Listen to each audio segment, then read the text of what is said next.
하나님의 말씀 함께 보겠습니다. 사도행전 15장. 사도행전 15장은 예루살렘 교회의 중요한 회의 내용들을 언급하고 있습니다. 사도행전 14장을 통해 바울의 1차 선교 여행이 마쳤고, 사도행전 15장 후반에 가서 바울의 2차 선교 여행이 시작됩니다. 1차와 2차 선교 여행 사이에 예루살렘 교회에서 중요한 회의를 하게 됩니다. 이 회의의 내용은 이방 사람들이 예수 그리스도를 영접을 했는데, 그 이방 사람들이 예수 그리스도를 영접한 것을 본 유대교 그리스도인들이 예수님만을 영접해서는 부족하다는 겁니다. 예수님을 영접하는 건 좋습니다. 하지만 우리가 모세 율법에 따라서 할례를 받은 것처럼 모세 율법을 따라야 된다고 언급하는 이 논쟁거리가 있는데, 이것을 해결하기 위해서 안디옥 교회 성도들과 안디옥 교회 리더십이 다 예루살렘 교회에 모여서 중요한 회의를 하게 됩니다. 한 가지 안건입니다. 그냥 이방인들도 예수 그리스도를 믿고 그게 전부인지, 아니면 우리처럼 모세 율법을 따라야 되는지, 이 큰 이슈를 갖고 회의를 하면서 사도행전 교회가 다시 한번 논쟁에 빠진 것 같지만 이 회의를 통해서 더 견고한 교회가 되는 것을 우리는 보게 됩니다. 여러분이 생각하는 건강한 교회는 어떤 교회입니까? 미국에서 생각하는 건강한 교회, 옛날에 미국 교회에 ABC가 있었어요. 제가 몇 번 얘기하지만 A가 attendance, 몇 명이 출석하느냐, B building, 건물이 얼마나 크냐, C cash, 교회 재정이 얼마가 있느냐. 그래서 이것이 미국 교회에서 옛날에 가졌던 기준이었어요. ABC. 근데 그 ABC가 요새는 이렇게 바뀌었어요. Accord, 성도들이 얼만큼 하나가 되고 있느냐, B baptism, 얼만큼 잃어버린 영혼들을 교회로 인도해서 세례를 베풀고 있느냐, C consecration, 얼마나 성도들이 거룩한 홀리의 라이프를 살고 있느냐. 오늘 사도행전적 교회는 이 하나님의 자녀되는 그 조건을 얘기하면서 논쟁에 빠지지만 이 교회가 더 아름답게 성장하는 것을 보게 됩니다. 저는 이 교회를 보면서 이런 말씀의 주제를 생각해 봤어요. 하나님께서는 진리와 복음, 은혜로 교회를 견고하게 하신다는 겁니다. 돈이 아니에요, 건물이 아니에요, 파킹 스페이스가 몇 자리가 있는 게 중요한 게 아니라 그건 다 마이너예요. 메이저는 진리입니다. 교회를 견고케 하는 것은 하나님의 복음입니다. 가스펠입니다. 또한 교회를 견고케 하는 것은 하나님의 은혜입니다. 그레이스예요. 이 세 가지를 오늘 사도행전 15장을 통해 우리는 발견합니다. 우리 뉴저지 온누리교회가 진리와 복음과 또한 은혜의 교회로 더 건강한 모습으로 주님 앞에 서는 교회가 되기를 축복하며, 저와 여러분의 삶이 또한 진리와 복음과 은혜로 하나님 앞에 견고하게 쓸 수 있는 하나님의 성도님들 되기를 주님의 이름으로 축복합니다. 첫 번째, 그 진리를 얘기하면서요, 교회의 토대는 진리라는 겁니다.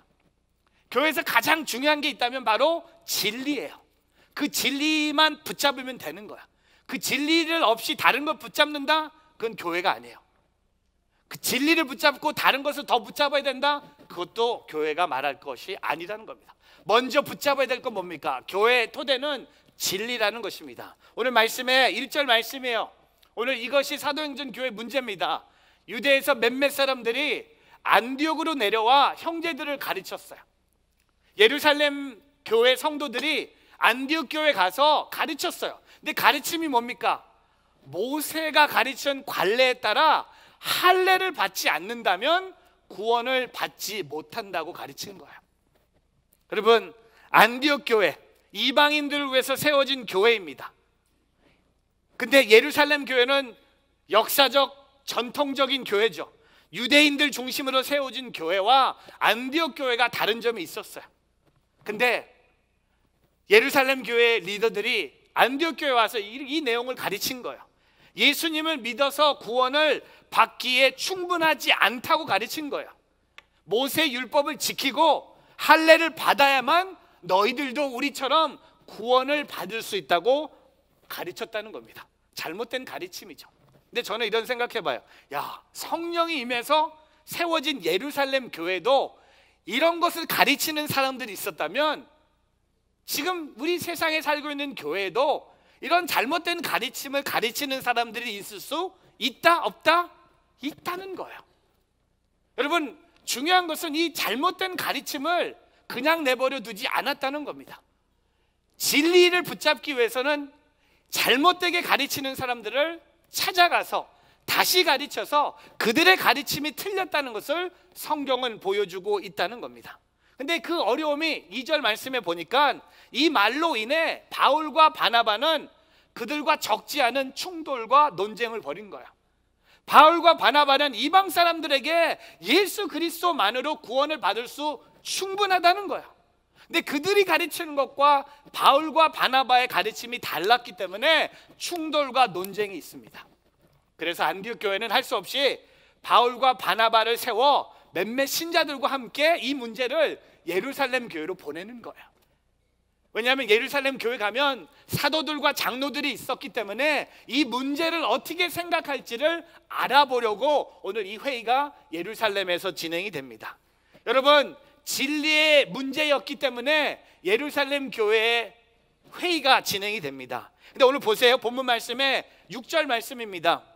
사도들과 장로들이 이 문제를 논의하려고 함께 모였습니다. 여러분, 나중에 이 문제를 확실하게 매듭짓기 위해서는요, 예루살렘의 사도들과 장로들을 찾아갔습니다. 그냥 넘어갈 수 있는 일이 아니었기 때문에. 여러분, 교회는요, 돈이 없어도 교회는 무너지지 않아요. 교회는요, 힘이 없어도 약해지지 않아요. 심지어 교회에 목회자가 없어도, 사람이 없어도 교회는 망하지 않습니다. 돈과 힘, 목회자, 사람들이 교회의 기초가 아니기 때문에. 그러면 여러분의 생각, 저의 생각을 말씀드린다면 교회의 기초는 진리입니다. 교회의 토대는 예수 그리스도입니다. 예수 그리스도만으로 충분한 거예요. 예수님만 계시면 되는 거예요. 예수님이 계신데 돈이 없다? It's okay. 예수님이 계신데 힘이 없다? It's okay. 예수님이 계신데 목회자가 없다? It's okay. 예수님만 있으면 되는 거예요. 여러분, 오늘 유대 사람들이 잘못된 것을 가르치는 거예요.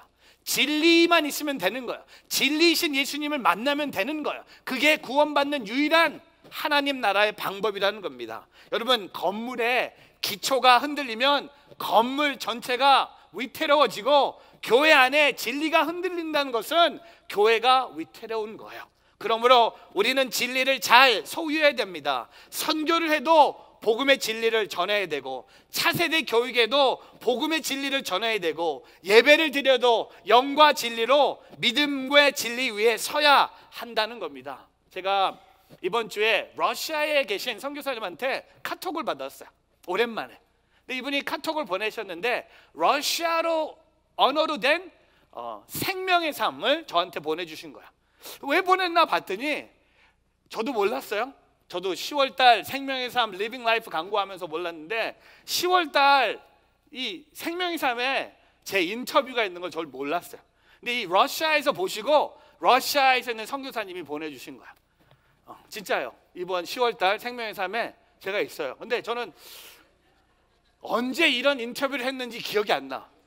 분명히 제 사진도 많고 저 맞아요. 다 맞는데 그냥 뭐 나는 big deal. 그냥 뭐 교회 개척하는 얘기, 어떻게 뉴욕에 교회를 시작하게 됐고, 교회 개척에 대한 이야기를 이렇게 한 4페이지 정도 제가 인터뷰를 한 게 아니라 이제 생각이 난 게 뭐냐면, 이제는 세상이 너무 좋아져서 그냥 직접 만나서 한 인터뷰가 아니라 질문이 이메일로 한 10개 왔어요.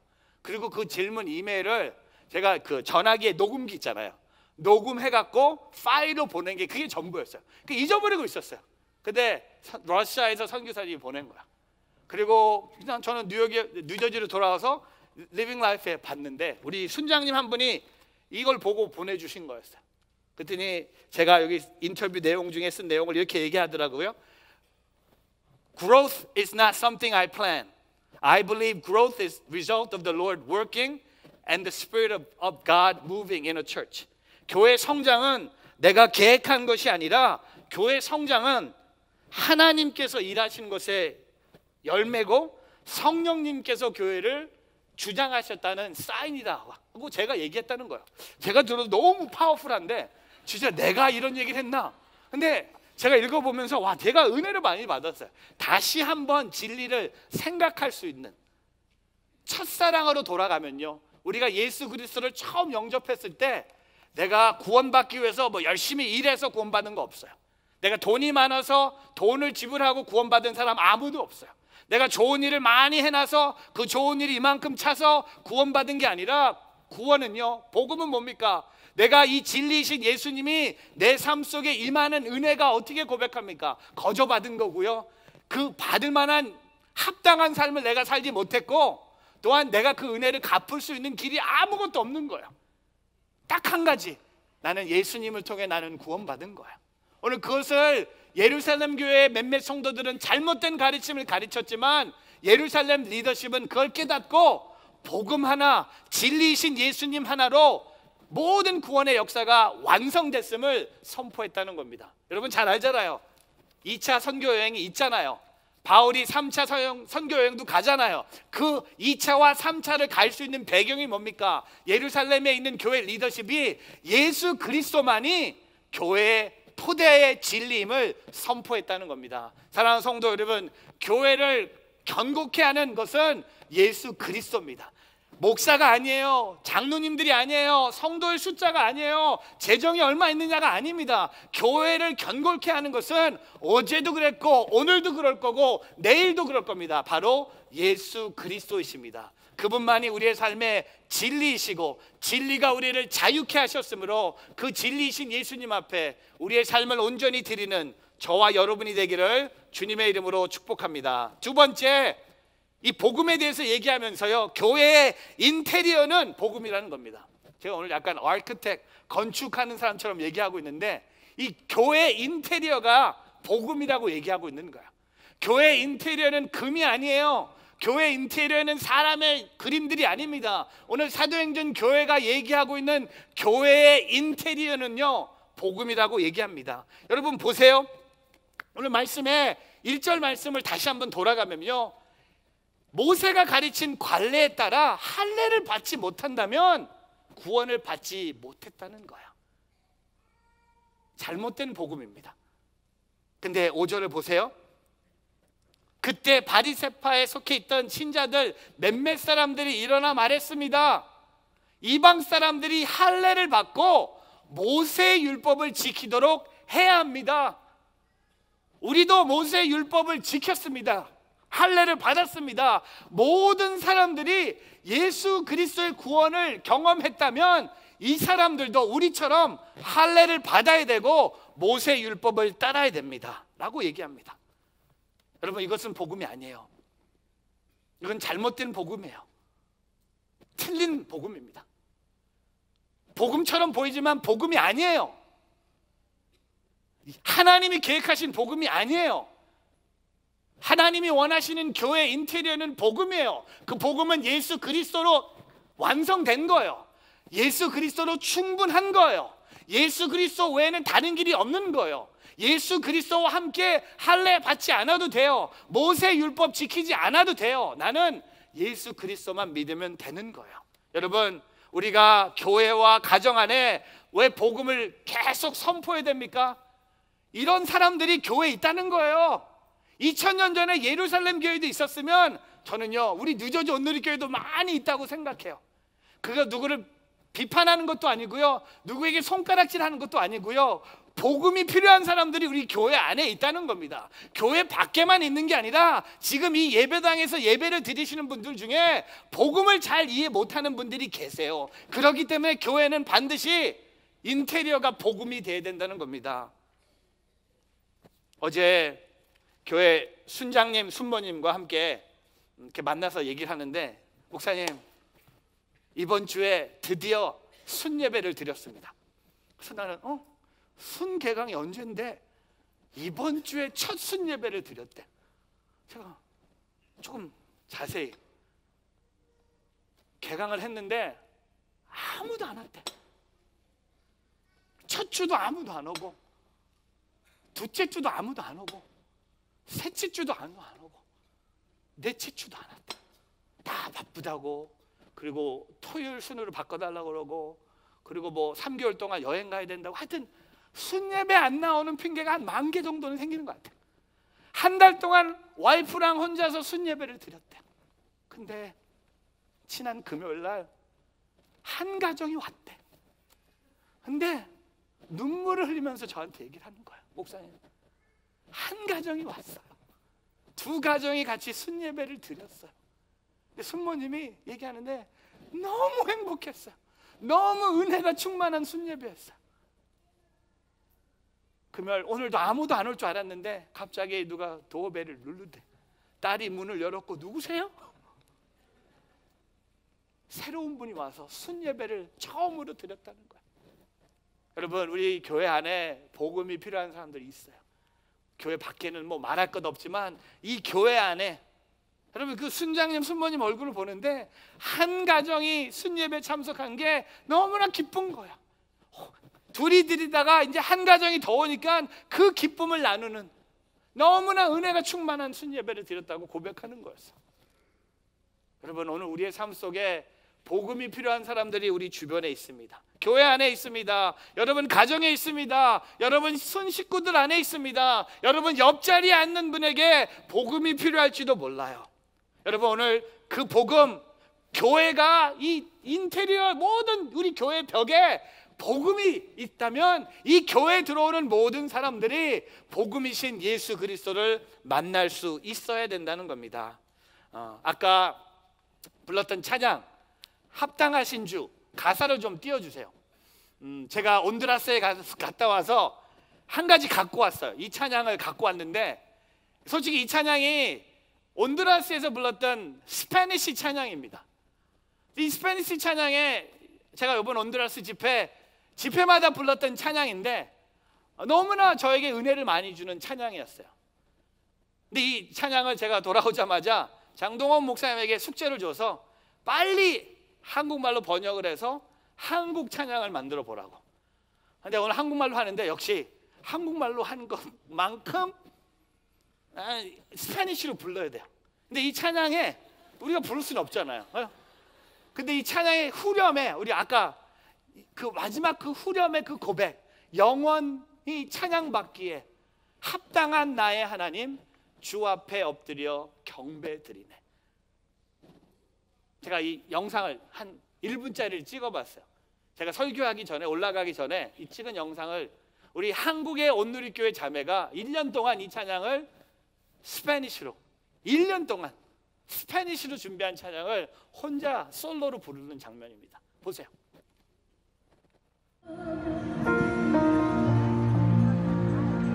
Me inclino ante ti,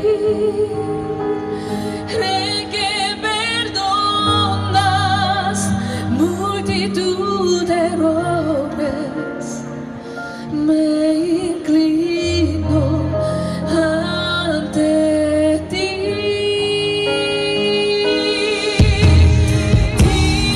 digno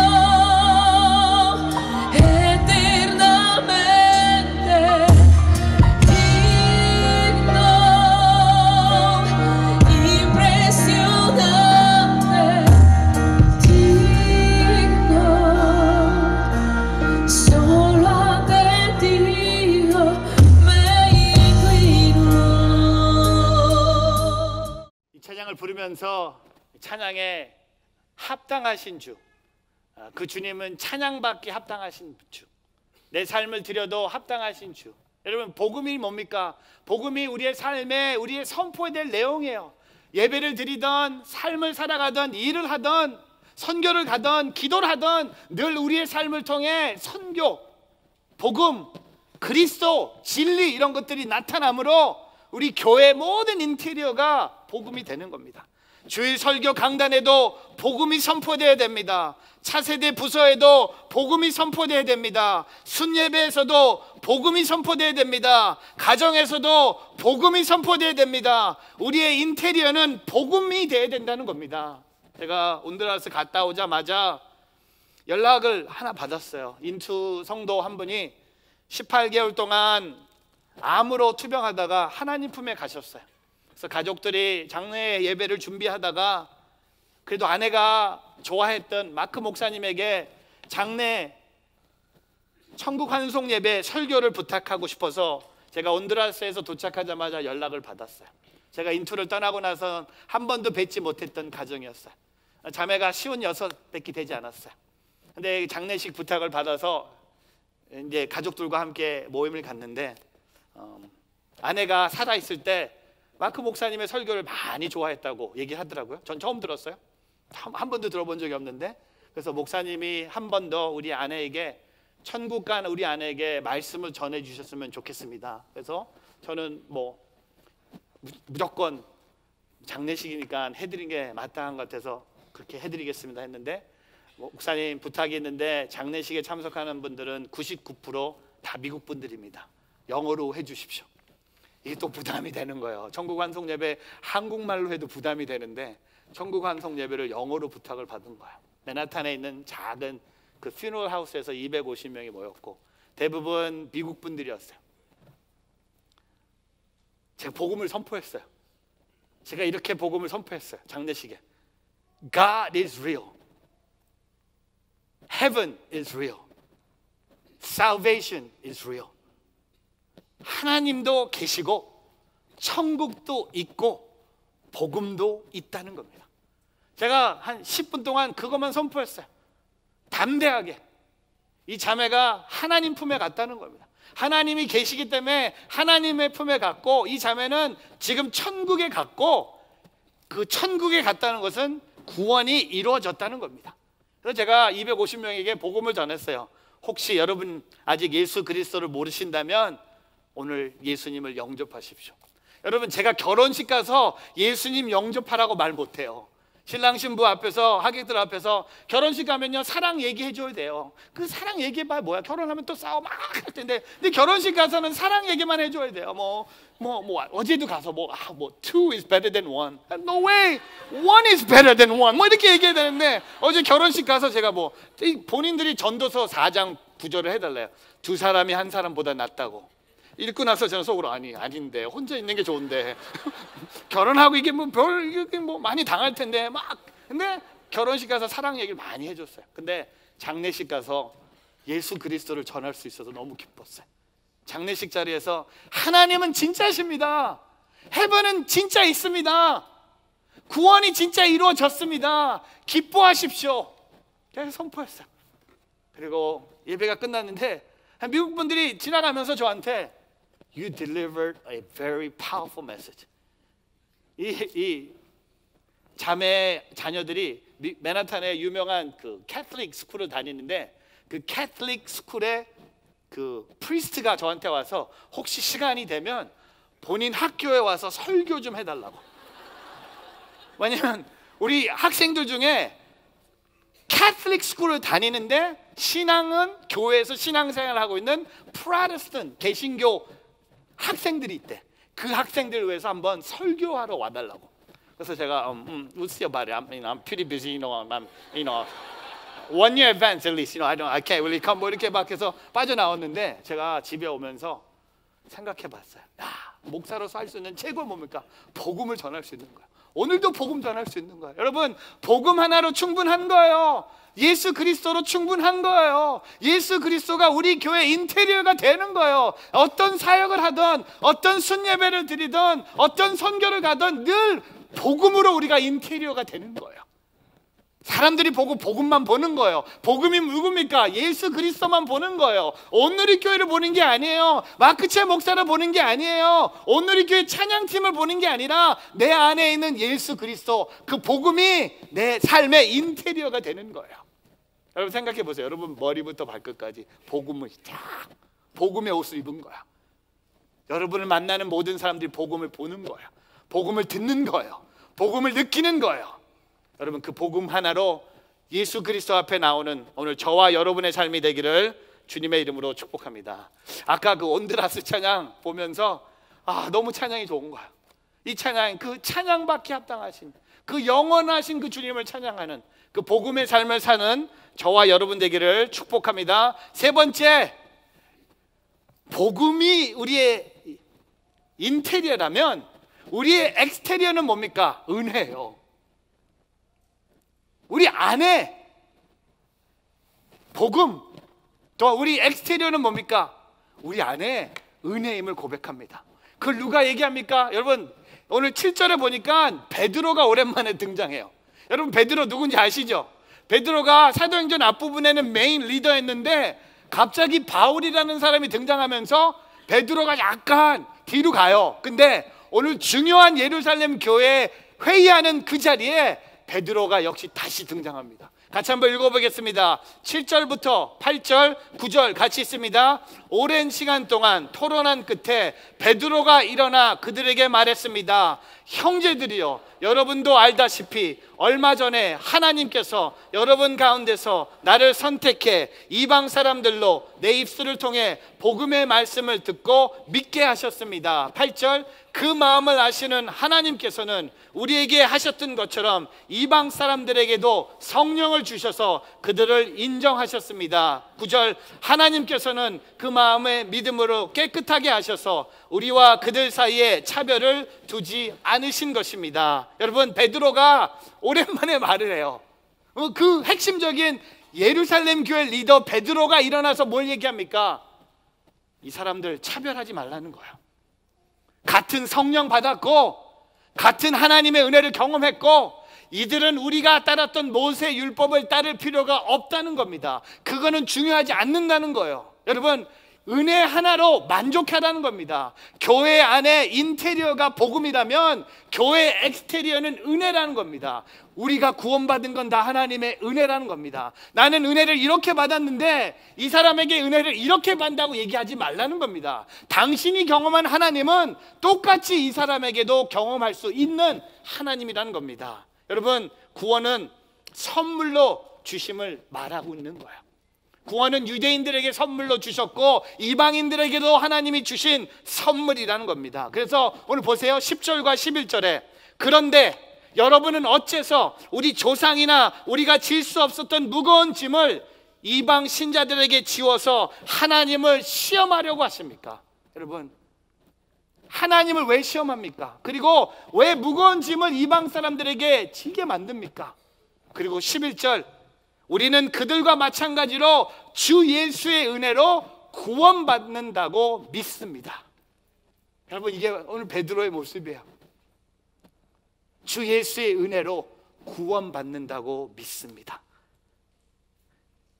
지금도 안타깝게도 많은 사람들이 복음을 무거운 짐으로 생각하는 분들이 계세요.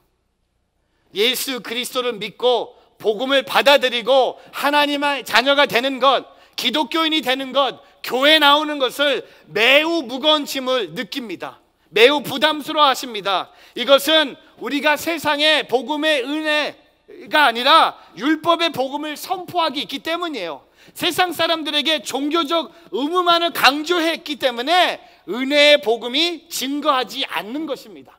여러분 세상 사람들에게 예수 그리스도의 은혜만 전하세요. 교회 다녀야 된다, 뭐 예수 믿어야 된다, 이거 중요하지 않아요. 제가 갖고 있는 이 성경책은요 우리말 성경에 큰 글씨로 생긴 우리말 성경인데 비전 성경입니다. 두란노에서 나온 성경인데 이 성경책 사이사이에 하용조 목사님의 설교 내용들이 있어요. 근데 사도행전 15장을 보면서 하 목사님이 이런 글을 쓰셨어요. 여기 보면 이 하 목사님 얼굴도 이렇게 있는데 하용조 목사의 행복한 메시지, 그리스도인이 살아가는 방법, 구원은 예수 그리스도를 믿음으로 얻는 것이지 도덕적으로 선한 일을 하여 얻는 것이 아닙니다. 구원을 받았는데 질문에 나는 아직도 담배 피는데 혹은 나는 아직 술을 못 끊었는데 라고 말하는 사람들이 있습니다. 술과 담배를 끊었기 때문에 구원을 받는 것이 아니고 예수를 믿고 구원을 받으면 술과 담배를 끊게 되는 것입니다. 행동을 바꾸었기 때문에 구원을 받는 것이 아니라 예수를 믿음으로 구원을 얻는 것입니다. 거지였던 거지의 삶이 있습니다. 그러나 왕이 되면 왕이 사는 삶이 있는 것입니다. 예수를 믿고 나니 더 이상 이전의 삶을 지속할 수 없는 것입니다. 하나님의 자녀가 되고 천국 백성이 되었기에 그에 걸맞은 삶을 살고 또 그런 사람으로 변화되어 가는 것입니다. 여러분 담배 피는 사람에게 담배 끊고 예수 믿으라고 말하는 게 아니라는 거예요. 술 좋아하는 사람에게 술 끊고 예수 믿으라고 말하는 게 아니라는 거예요.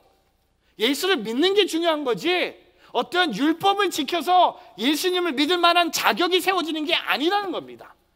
하나님의 은혜 갚을 수 없어요. 하나님의 은혜 거저받은 거예요. 하나님의 은혜, 내가 그 은혜를 받을 만한 합당한 삶을 살지 못했어요.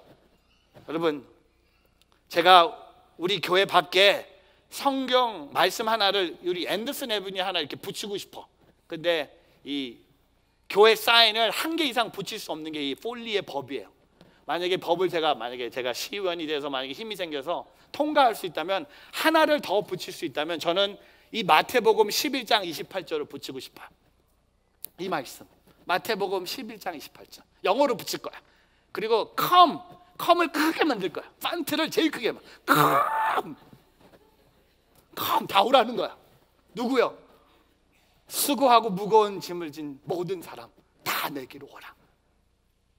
진짜 앤더슨 애비뉴 옆에 있는 스틸웰 애비뉴, 그리고 교회 뒤에 있는 15th 스트리트 다 붙이고, 교회 사방에 다 붙이고 싶어. 수고하고 무거운 짐을 진 모든 사람 다 내게로 오라. 진짜 붙이고 싶어요. 솔직히 교회 예배 시간, 교회 이름 이런 거 붙이는 것보다 차라리 이런 거 붙이고 싶어. 그냥 모르고 사람들이 들어왔으면 좋겠어. Come to me. 이거 뭐지? 클럽인가 보다. 와, come to me. 와, 수고하고 무거운 짐, 맞아, 나 수고하고 무거운 짐 있는데 다 내게로 오라. 예수님이 말씀하신 거예요. 제가 인투 시작할 때 주님이 주신 말씀이에요. 그래서 인투 2005년 11월 6일 첫 번째 예배 시간이 11시 28분이었어요. 마태복음 11장 28절 28분에 시작했어요. 수고하고 무거운 짐자들 다 내게로 오라. 다 그 예배가 시작됐어요. 여러분, 수고하고 무거운 짐을 진 여러분의 삶이 있다면 오늘 예수님께 오십시오. 내 모습 이대로, 아무것도 하나 맡기지 않아도 돼요. 여러분, 그 모습 그대로 와야 돼요. 제가 어제 이발을 하러 또 갔습니다. 간 이유는, 여러분, 아동 후원 제가 105명 안 하면 제가 뭐 한다 그랬죠? 삭발한다 그랬어요. 근데 진짜 우리 교회 은혜가 있더라고요. 저를 불쌍히 여겨주셨는지 모르겠지만 105명을 넘어서 127명을 아동 후원을 했어요. 그래서 어제 예약이 돼 있어서 갔어요. 근데 이분은 물어보는 거예요. 어떻게 됐냐고. 그래서 자르지 말라고, 그냥 깨끗하게 출만 해달라고 하고 왔어요. 제가 여러분께 너무 감사해요. 제가 오늘 이렇게 완전히 삭발하고 올라올 뻔했는데, 제가 우리 뉴저지 온누리교회, 제가 굿네이버스 본부장님이 연락 왔어요. 미국에 있는 한인교회 중에 한 주일날 127명을 한 뉴저지 온누리교회가 기록을 세웠대요. 이거 진짜 우리 박수 쳐질 만한 하나님의 은혜 아닙니까? 여러분 너무 잘하셨어요. 그래서 전 이제 머리 기를 거예요. 할렐루야. 이런 거 다시 안 할 거예요. 제가 무슨 국회의원들 머리 자르는 거 보면서 한 거 아닌데, 이상하게 타이밍이 이상하게 된 것 같아요. 근데 그분들 너무 불쌍해. 아직도 계속 싸우고 있는데 저는 너무 행복해. 왜? 하나님의 은혜를 우리가 알았기 때문에 그 은혜가 흘러간 거예요. 도미니카에 있는 127명의 아이들에게 재정적인 서포트가 아니라 영적인 서포트가 흘러간다는, 생각해 보세요. 바로 이게 교회의 엑스테리어가 뭡니까? 은혜라는 겁니다. 사랑하는 성도 여러분, 우리 교회가 진리와 복음과 은혜로 다시 한번 견고히 서는 교회가 되기를 주님의 이름으로 축복합니다. 또한 여러분의 삶도요, 진리와 복음과 은혜, 여러분, 진리도 예수 그리스도고요, 복음도 예수 그리스도고요, 은혜도 예수 그리스도예요. 예수 그리스도를 통해 여러분의 삶이 다시 한번 견고히 서는 오늘 저와 여러분의 삶이 되기를 주님의 이름으로 축복합니다.